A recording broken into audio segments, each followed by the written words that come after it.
കൊല്ലം തേവലക്കരയിലെ മിഥുന്റെ മരണത്തിൽ കുറ്റകരമായ നരഹത്യയ്ക്ക് കേസെടുക്കും. School management ഭാരവാഹികളെയും KSEB ഉദ്യോഗസ്ഥരെയും അടക്കം പ്രതി ചേർക്കും.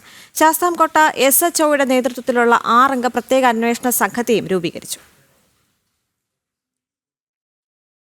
മിഥുന്റെ ദാരുണ മരണവുമായി ബന്ധപ്പെട്ട കേസിൽ അധികൃതരുടെ ഭാഗത്തു നിന്നുള്ള വീഴ്ച പരിശോധിച്ചാണ് പോലീസ് പ്രതിപ്പട്ടികയിൽ ഉൾപ്പെടുത്തുന്നത്. പ്രതികൾക്കെതിരെ BNS 106 പ്രകാരം കുറ്റകരമായ നരഹത്യാ വകുപ്പ് ചുമത്തും. നേരത്തെ അസ്വാഭാവിക മരണത്തിനായിരുന്നു FIR രജിസ്റ്റർ ചെയ്തിരുന്നത്. നിലവിലെ സ്കൂൾ മാനേജ്മെന്റ് ഭാരവാഹികൾക്ക് പുറമെ സൈക്കിൾ ഷെഡ് നിർമ്മിച്ച സമയത്തെ മാനേജ്മെന്റ് കമ്മിറ്റിക്കെതിരെയും കേസെടുക്കും. KSEB മൈനാഗപ്പള്ളി സെഷനിലെ ഉദ്യോഗസ്ഥരെയും സ്കൂളിന് ഫിറ്റ്നസ് നൽകിയ പഞ്ചായത്ത് അസിസ്റ്റന്റ് എഞ്ചിനീയറെയും പ്രതി ചേർക്കും.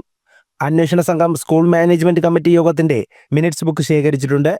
കൂടുതൽ മൊഴികളും രേഖപ്പെടുത്തും.